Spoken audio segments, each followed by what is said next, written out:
자, 안녕하세요. 자, 홍만기입니다. 오늘은 88년 7월 1일 여명사주로 가지고 한번 풀이해보자 합니다. 제가 오늘 이 풀이를 하게 된 것은 제가 일전에 간여지동이라는 것에 대해서 말씀드린 바 있죠. 간여지동. 그거에 비추어서 또 상간경간위화백단이라는 이 말이 있습니다. 이게 뭐냐면 상간이 경간을 봤을 때 나쁜 일이 100가지에 이른다 이런 뜻이거든요. 근데 이거를 왜 하게 됐느냐 그러면 간여지동의 보충 설명으로 한 번 더 말씀드려 주는 게 안 좋겠나 이런 생각에서 오늘 얘기하게 됩니다. 제가 이렇게 한 연세 한 70 되신 분이 어머님이 찾아오셔서 우리 아들이 결혼 생활이 이게 원만하게 이루어지는가 요새 뭐 며느리하고 조금 사이가 그런 것 같다 이러면서 사주를 들고 왔어요. 그런데 사주를 보니까 아들 사주는 비견이 많습니다. 그래 비견이 많다는 것은 뭐냐? 비견은 죄를 극합니다. 죄가 마누라의 마누라. 마누라를 극하는 사주를 가지고 있었고, 그래서 며느리 사주는 어떻습니까? 하고 사주를 한번 봤습니다. 오늘 이것은 며느리 사주입니다. 그래서 그분이 알고 싶은 것은 무엇이냐? 우리 아들과 며느리 잘 살 수 있는가? 서로 사이가 안 좋은 것 같은데 이거를 물어봤어요. 그래서 오늘 한번 풀이를 해보도록 하겠습니다. 이 8자, 사주, 팔자 8자가 보니까 무진,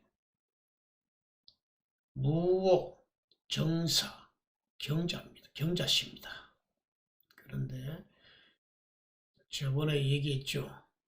연월일시, 연은 1에서 뭐 15년, 15년 단위지만 요즘은 20년 단위로 합니다. 연은 1세부터 20년, 월은 21세부터 40살까지. 이 보는 일주는 41세부터 60세까지. 자, 신은 이게 60세 이후죠. 왜 5년이 더 늘었느냐 하면 요즘에는 100세 시대잖아요. 100세 시대.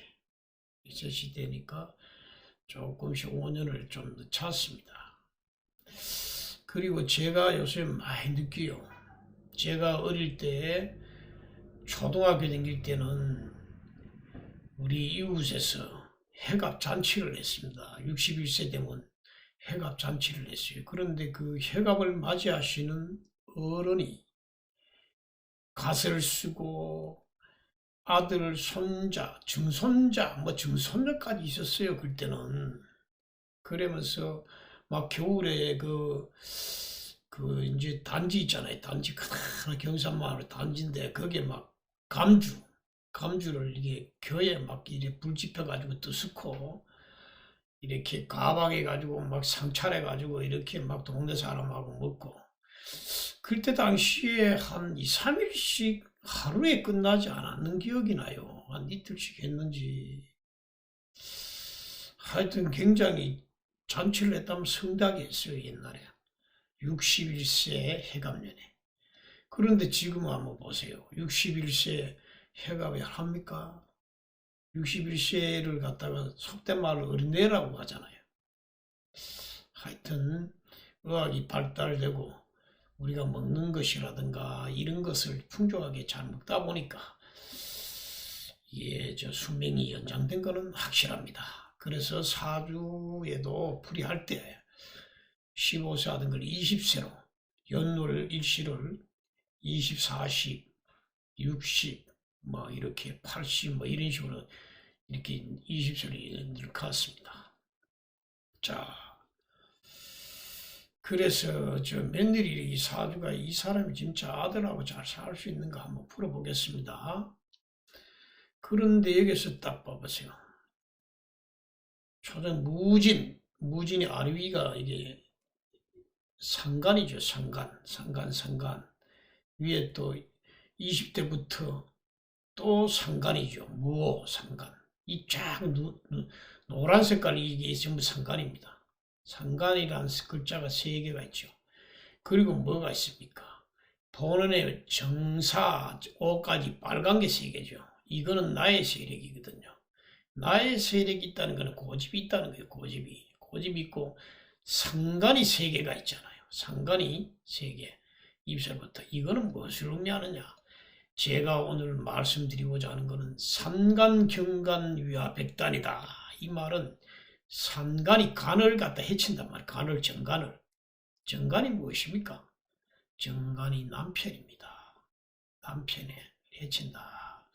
그리고 저번에 간여지동에 대해서 말씀드렸죠.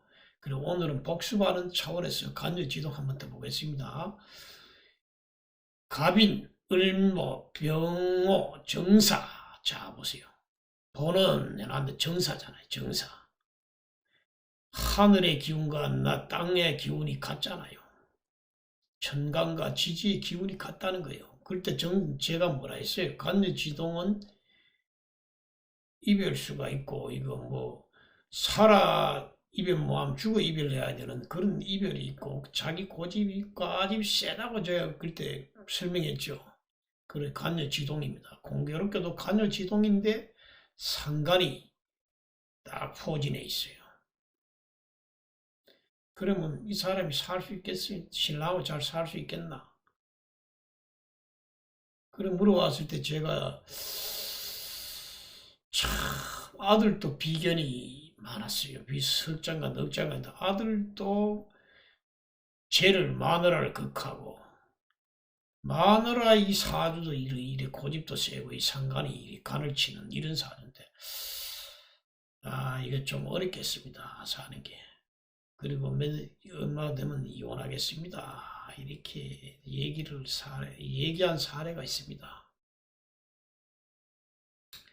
제가 이제 오늘은 사주 이제 이 원국을 가지고 이렇게 해석하면서 이렇게 간여지동이 뭐고 상간경간 위화백단은 무엇인지 그리고 사주 8자가 풀이했을 때 가장 핵심 포인트가 무엇인가 여기에 대해서 제가 요약해서 말씀드리고자 오늘 이 사주를 가져왔습니다. 자 이제 이해되셨죠? 그리고 원국은 이렇고 또 이 대운은 이 8대운으로서 편인대운이고 이 세운은 신축년 2000년 이렇게 됐습니다. 사주 공부하신 분들은 좀 한 개 한 개 알아가는 데서 재미를 느끼시기 바랍니다.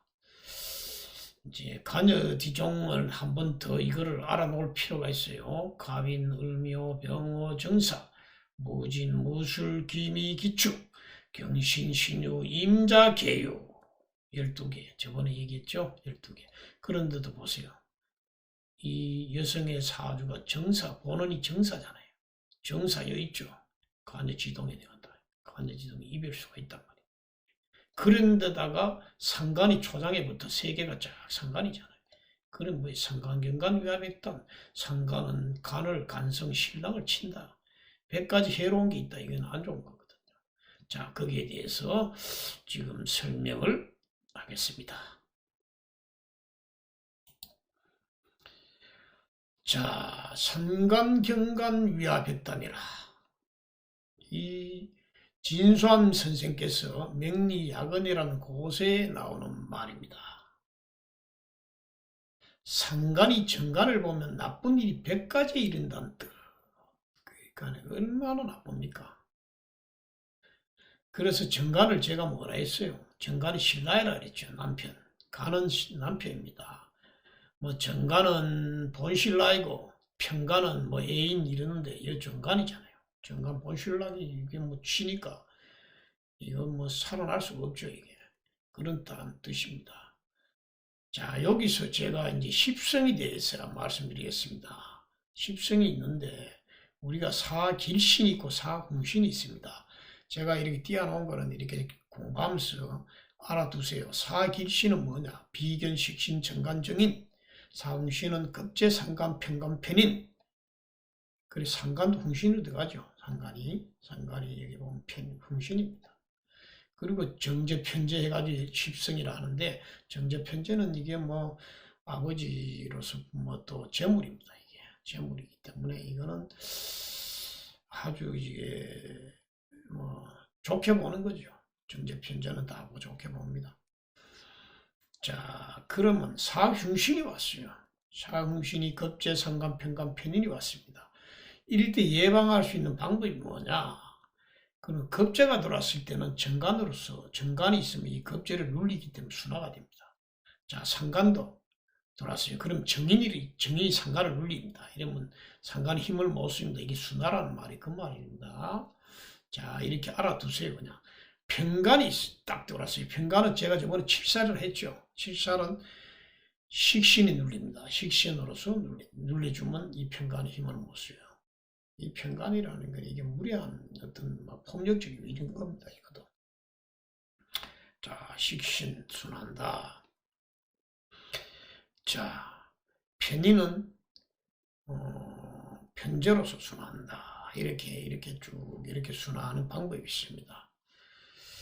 그래, 자, 이제 상간을 특징이 뭐냐 한번 알아보겠습니다. 상간은 사직신, 편법신, 착각살이다. 이게 그런 뜻이고, 기존의 틀을 깰라 그래요. 그래, 정간을 깨려라 합니다. 정간은 좀 모범적이고 뭔가 규칙적 지키려고 하는데 이 사람은 뭔가 혁신적이고 이렇게 그래서 정간을 깨려고 합니다. 그래서 상간운이 든다. 운이 들어왔다. 그러면 잘 될 거라고. 내가 오늘 잘 될 거야. 착각을 하게 됩니다. 사람이. 그래서 뭐 착각이 자꾸 드니까 잘 다니 회사도 사직세를 내는 일도 생길 수 있어요. 상간이 운이 들어오면. 자, 그런 게 있고 자신을 표현하고자 하는 욕구가 아주 강하다. 그러니 이 말을 잘합니다. 이게 구속하기 싫어 아주 구속하기 싫어하고 말을 막 엄청 잘해요. 그러니까 반대로 정가는 뭐냐면 자기를 제어합니다. 제어. 내가 이 말을 하면 상대방이 기분 나쁘지 않을까? 막 이런 식으로 자기 스스로 생각하면서 이 예의도 지키면서 이래 제어를 해요. 그러기 때문에 자기 표현을 엄청나게 하고 싶은 사람과 자기 억제를 하는 사람 만남이 이게 대치되잖아요. 이런 데서 갈등의 문제가 생기는 겁니다. 그래, 3번에 한번 보겠습니다. 상간은 기존에 들인 규율법 질서를 깨려고 하기 때문에 상간운에는 간제 구설에 휘말릴 수 있어 조심해야 한다. 그러니까 이 틀을 깨려니까 상간 간제 구설에 휘말려서 조심해야 합니다. 이거. 그리고 여성에게 정간은 남편인데 상간이 정간을 극하니 남편을 무시하거나 경시, 훈계하는 등으로 잔소리가 많다. 이게 상간입니다. 상간. 자, 5번 보겠습니다. 여성이 상간을 보게 되면 남편 문제로 조심해야 한다. 이 상간이 아까 정간 남편 문제 조심해야 한다.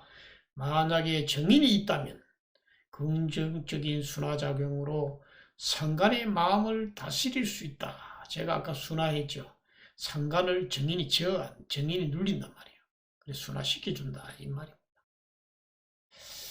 자, 상간경간은 정간이 상간에게 다치는 경우로서 그렇게 정간이 다치는 경우로 상간이 정간이 다치는 경우죠. 여성일 경우다. 이 상간이 운이 들어 여성일 경우에는 직업과 남편 문제, 아까 정한 남편 했죠. 남편 문제. 남성일 경우는 직업과 자식 문제, 이 간이 남자인데 간은 자식입니다. 참고로. 그리고 여성이나 남성이나 이 간이라는 것은 다 정간, 편간 이런 간은 직업입니다. 직업. 저 일전에 제가 지금 말씀드렸죠. 이 간살 혼잡할 때 직업이라는 거 말씀드렸을 겁니다. 자, 직업입니다. 대충 이렇게 상간의 기운은 이렇습니다. 그리고 저번에 이제 일주 간여지동은 간여지동이 아까 정사이간 간여지동이었지 않습니까? 간여지동 손재 상처 재산을 손해보고 부부관계가 상처가 난다 이 말이죠. 그러니까 재산을 손해보고 부부가 상처가 나니까 상처가 나고 일부 종사하기가 힘들다. 이런 것입니다. 생사 이별살이라고도 부르는데 살아서 이별하지 않으면 죽어서라도 이별해야 하는 뜻이다. 이렇게 저번에 설명했습니다. 제가. 그래서 그 여성이 그렇게 어머니가 물으러 와서 제가 그렇게 참 힘들겠다 이렇게 말씀을 드린 기억이 납니다. 그리고 2년인가 3년 뒤에서 우연히 만나게 됐는데 이혼했다고 합시다. 그러니까 이게 사주 명리가 이건 뭐 너무 명신화해도 안 되지만은 이 학문으로서 이렇게 좀 나쁜 글자가 있다. 이게 이럴 때는 서로 이걸 알아서 예방을 해야 됩니다. 내가 상관이 있다고 잔소리도 많이 신랑인데 좀 그래 피곤하겠구나. 남자가 비견급제가 많다. 이러면 죄를 극하니까네 마누라인데 내가 굉장히 피곤한 남성이 되겠구나. 이러면서 서로 만나서 토의하고 논하고 여보 뭐 이런 게 서로 조심하자. 그리고 뭐 일주일에 한 번씩 만난다든가 분위기 바꿔가지고 논다. 이래서 서로 부부가 해로하는 게 안 좋겠나. 저는 이런 생각을 많이 합니다. 그렇기 때문에 여러분들도 그 명리에 한 개, 두 개씩 이제 알아가지고 그 가정이 전부 다 명리에 해당됩니다. 가정에 이렇게 원활하게 아버지가 어머니가 이렇게 잘 이렇게 합의돼서 자식과 잘 살면 얼마나 좋겠습니까? 자, 그리고 제가 이제 명리학에 대해서 오늘 참고로 좀 설명을 했다. 명리학이 이게 과연 무엇인가? 이거에 대해서 말씀을 한번 드려보겠습니다. 자, 명리학이란 자, 참고하세요. 사주에 근거하여 사람의 기륭화복을 알아보는 학문입니다. 자, 사람이 태어난 연월 일시의 내간지 곧 사주에 근거하여 사람의 기륭화복을 알아보는 학문으로 사주학이라고도 한다. 사주학이라고도 한다. 개인의 생년월일시를 분석해 나무, 불, 물, 새, 흙 등 5가지 기운으로 상생상극의 관계를 따져 기륭합을 판단한다. 이렇게 나죠. 이거는 목화토금수는 그게 오행입니다. 오행. 자, 그리고 사람이 출생한 연월시의 간지 8글자에 나타난 음양과 오행의 배합을 보고 제가 음양 오행에 대해서 많이 강조했죠. 음양 오행의 배합을 보고 그 사람의 부귀와 빈천, 부모, 형제, 질병, 직업, 결혼, 성공, 기lum 등의 재반사항을 판단하는 것이다. 이처럼 간지 8글자로 운명을 추리한다고 해서 팔자학, 추명학, 산명학이라고도 한다. 자, 10간과 12지를 조합하여 60주기로 시간과 방위, 각도 등을 나타내는 간지는 중국 상나라 시대 때부터 나타났다. 은허에서 출토한 각골문은 이 시기에 간지를 사용하여 길이나 숫자 등을 나타내고 있었음을 보여준다. 그리고 한시대 이후에는 하루 24시간을 12지로 구분해 나타내면서 연월일시의 사주 구분이 더욱 체계화하였다.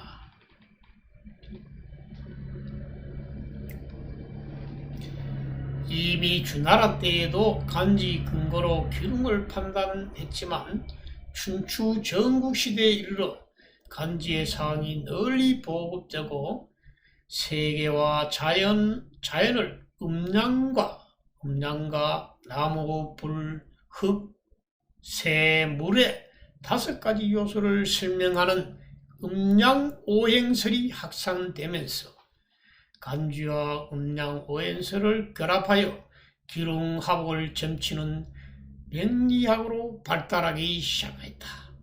자, 음양오행설 나오죠. 음과 양, 오행, 목과 토금수, 이게 굉장히 중요합니다. 자, 그러나 명리학이 현재와 같은 모습으로 체계한 것은 중국 당나라 이후다. 당의 이허중은 개인의 사주로 근거로 기륭합을 알아보는 방법을 체계하는데 이를 당사주라고 한다. 그래서 이허중은 중국 고대 명리학의 종사로 평가된다. 제가 이게 초등학교, 중학교 때 갈 때 이 당사주 책이 집에 있어서 당사주 책을 보면서 이 취미를 갖게 됐어요. 이 당사주라는 게 이거는 뭐냐면 이게 띠가지고 합니다. 연간을 기준으로 해서 간단합니다.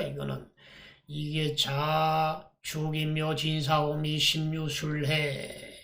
그러면 자는 천기성이요, 축은 천액성이요, 이는 천건성이요, 묘는 천파성이요, 그 다음에 지는 천간성이요, 사는 천문성이요, 오는 천복성이요, 미는 천역성이요, 시는 천고성이요, 유는 천인성이요, 술은 천예성이요, 해는 천수성이다. 이런 식으로 해가지고 이게 연월일시로 돌아가 해석하는 겁니다. 이거는 뭐 간단해요. 그래서 제가 이 책을 밤새도록 읽고 이거 맨날 이게 가지고 댕겼으면서 이 취미로 하다 보니까 오늘날 명리까지 이렇게 보면서 하게 됐어요. 그럼 뭐 여러분들도 뭐 취미 재미로 이래 보시다 보면 집에 이렇게 뭐 이런 거는 스스로 알게 됩니다. 원리를 좀 많이 알면 좋습니다.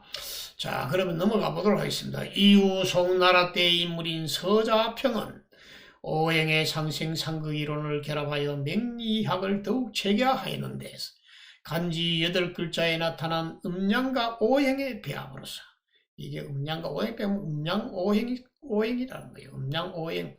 그러니까 목화토금수. 그 사람의 부귀와 빈천, 기륭합을 점친다여 그의 명리학을 팔자학, 이 8자잖아요. 팔자, 사주팔자가 8자지요. 팔자, 자평팔자학이라고도 한다. 자평이 자기 서자평이니까 자평팔자학이라 한다. 자, 제가 이제 명리학에 대해서 좀 말씀드렸습니다. 이게 왜 말씀드렸냐면 사람들이 이게 명리가 무슨 뭐 점치는 걸로 착각하신 분도 계시고 이래서 그게 아닙니다. 이게 학문입니다. 학문이고 그리고 뭐 내가 공부를 많이 더 한다 뭐 한다 그리고 그걸 믿습니까? 뭐 이렇게 여러 구구한 말씀을 많이 해요. 실제로 이게 여기서 알아야 될 건 중요한 거 음양오행입니다. 음은 뭐라 했어요 제가? 음은 맞아 밤은 음이잖아요. 낮은 양이에요. 낮이 밤이 될 수 있나요? 밤이 뭐 낮이 될 수 없잖아요. 그리고 양은 뭐 활동적이고 음은 뭐 고요하고 이게 수동적이지. 왜냐하면 우리가 낮에는 막 활동하잖아요. 밤에는 조용하게 잠자야죠. 이런 것을 의미하고 있어요. 음양이. 그리고 오행이 뭡니까? 오행 목화토금수. 목화토금수는 이제 그걸로서 이제 이 배합에 어떤 배합으로 되어 있는가? 이 조합으로서 해서 이게 들어오는 운은 어떻고, 대운은 어떻고, 세운은 어떻고, 월운은 어떻고, 오늘의 일지, 오늘도 하루도 24시간 있잖아요. 2시간씩 나눠서, 자축이며 진사오미 신유술에, 이래 12시간이 있어요.